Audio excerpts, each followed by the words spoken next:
कुल्लू की ऊंची चोटियों पर पिछले कई दिनों से बर्फबारी जारी है। कुल्लू के निचले इलाकों में बारिश हुई तो वहीं बारिश के बाद किसानों को राहत है।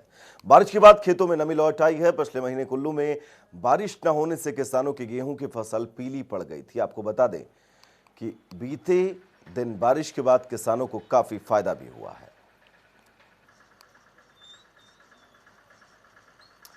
तो कुल्लू की तस्वीरें, बारिश के बाद किसानों के चेहरे खुले हैं और ये बारिश पहाड़ों पर जो हुई है उससे फसलों को बहुत ज़्यादा राहत मिलेगी। तो कई इलाकों में जमकर बारिश हुई है, कई निचले इलाकों में, और इसके चलते तापमान में भी गिरावट दर्ज की गई है। तो हिमाचल प्रदेश का मौसम करवट बदलता हुआ इस वक्त आपको बता दें कुल्लू के कई इलाकों में बारिश हुई है और जिसके बाद तापमान में गिरावट दर्ज की गई है। किसानों के चेहरे खुश खिलना लाजमी है।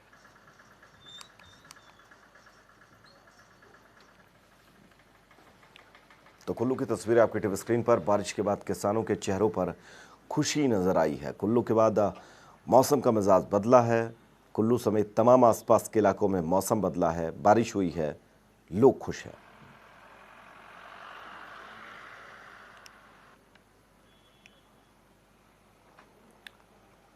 तो कुल्लू की तस्वीरें आपके टीवी स्क्रीन पर। कुल्लू के कई निचले इलाकों में बारिश हुई है।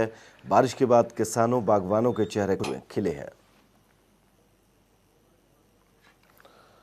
चलिए, ज्यादा जानकारी के लिए हमारे सहयोगी अनूप धीमान जुड़े हुए हैं तमाम जरूरी अपडेट्स के साथ। अनूप, कुल्लू में मौसम बदला, कांगड़ा की स्थिति क्या है मौसम को लेकर? देखिए, बहुत अहम है क्योंकि पिछले फरवरी महीने से हम देख रहे थे कि ड्राई स्पेल चला हुआ था। बारिश बहुत ज्यादा इस बार सर्दियों में नहीं हुई, ना ही बर्फबारी हुई थी। लेकिन इस बार जो है वो कांगड़ा में पिछले 2 दिन से जो है वो लगातार जो है वो निचले क्षेत्र में बारिश हो रही है। और अभी मैं बात करूं तो पूरा धौलाधार की पहाड़ी जो है वो बर्फ से ढक गई है। मेरे पीछे आप देख सकते हैं कि ये, मैं कैमरामैन को कहूं जरा दिखाएंगे, ये पूरी वैली जो है वो पूरी धौलाधार की पहाड़ी है और पूरी तरह से जो है वो ये बर्फ से ढक गई है।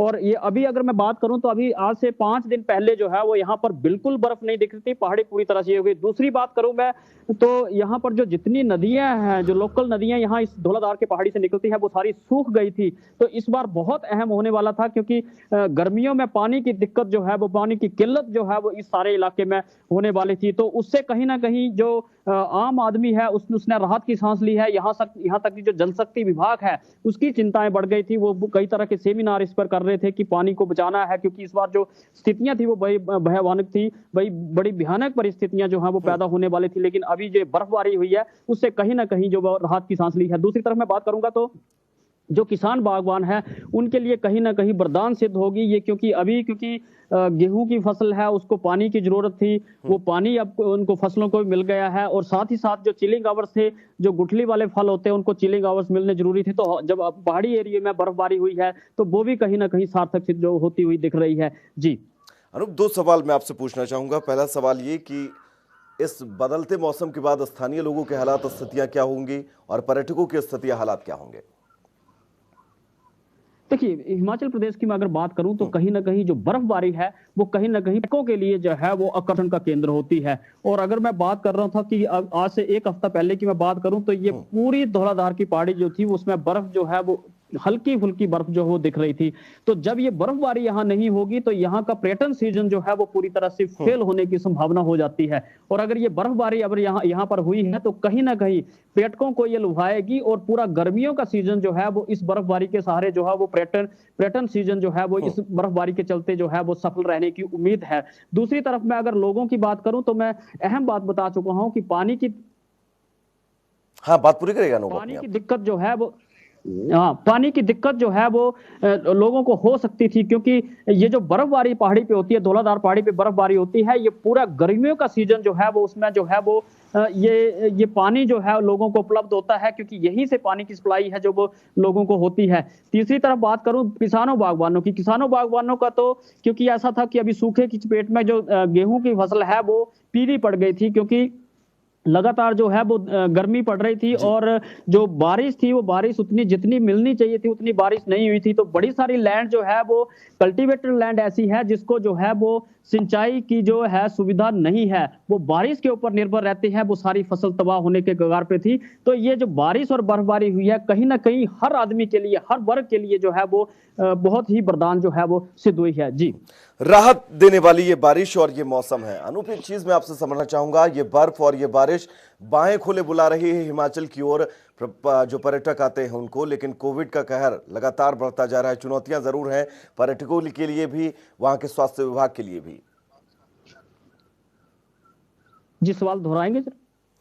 अनूप ये कह रहा था कि जो पहाड़े हैं, पहाड़, बारिश, ये सब कुछ इनवाइट कर रहे हैं पर्यटकों की हिमाचल आए, लेकिन कोविड का कहर जिस तरह से बढ़ रहा है प्रदेश में एक बार फिर, तो बड़ी चुनौती जरूर होगी पर्यटन के मामले में।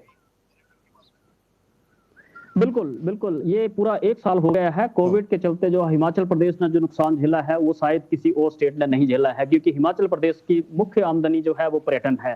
और पर्यटन सीजन जो है वो पिछली बार की गर्मियों की बात करूं या सर्दियों की सीजन की बात करूं, सर्दियों में हल्के फुल्का पर्यटन सीजन जो है वो चला था, लेकिन पिछली बार गर्मियां जो है वो पूरी तरह से सीजन जो है वो बंद हो गया था। पूरी तरह से पर्यटकों का आना यहाँ पर पूरी तरह से बंद था। लेकिन इस बार ये बर्फबारी हुई है तो हल्का फुल्का, क्योंकि कहीं ना कहीं कोविड का खतरा जरूर है, और तो एसओपी जारी अभी कर दी गई है। अभी हम कल की बात करें तो स्टेट गवर्नमेंट की तरफ से एसओपी जारी कर दी गई है।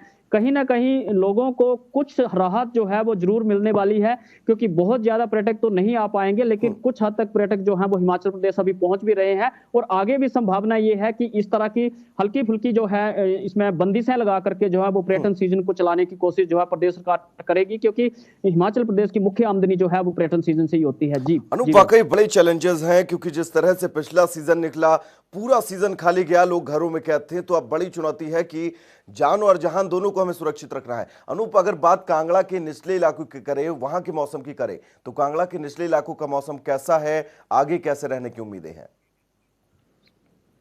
देखिए, अभी मैं पहले वैभव इसकी जानकारी दे रहा था कि कांगड़ा का जो बहुत सारा जो कल्टीवेटेड क्षेत्र है, जो किसान है वो फसलें बीजते हैं, लेकिन वहां सिंचाई की सुविधा नहीं है। जिस एरिया में सिंचाई की सुविधा, पूरा चंगर का क्षेत्र जो पड़ता है जहां सिंचाई की सुविधा नहीं है, उसके लिए ये बारिश जो है वरदान है। ये वो लोग जो है बहुत समय से इंतजार कर रहे थे कि ये बारिश होगी तो उनकी फसलों को जो है वो संजीवनी मिलेगी, क्योंकि अदरवाइज अगर ये बारिश नहीं होती तो उनकी जो फसल है, पूरी गेहूं की फसल जो है वो तबाह हो जानी थी। और ये जो बारिश हुई है तो वो उन लोगों के लिए जो है वो वरदान सिद्ध हुई है। हालांकि इस बारिश से भी वो लोग जो है किसान अभी बहुत सेटिस्फाई नहीं है, क्योंकि बहुत हल्की बारिश जो है वो निचले क्षेत्रों में हुई है। ज्यादा बारिश अभी वहां निचले क्षेत्रों में नहीं हुई है, लेकिन वो एक्सपेक्ट कर रहे हैं कि अभी भी, क्योंकि मौसम अभी खराब है, तो अभी एक्सपेक्ट कर रहे हैं लोग कि अभी इस तरह की बारिश होगी तो कहीं ना कहीं उनकी जो फसल है, जो फसल खड़ी है उनकी, वो सूख ना जाए, उसको जो पानी है वो मिलेगा, और कहीं ना कहीं उनके लिए जो है एक वरदान सिद्ध चलिए अनूप, आप मौसम की हर अपडेट पर नजर बनाए रखिएगा। फिलहाल के अनूप, आपका बहुत बहुत शुक्रिया। तो तस्वीरें हमने आपको दिखाई, कांगड़ा की स्थितियां क्या हैं, कुल्लू की स्थितियां क्या हैं, कुल्लू का मौसम कैसा है, कांगड़ा और हिमाचल के तमाम इलाकों का मौसम कैसा है।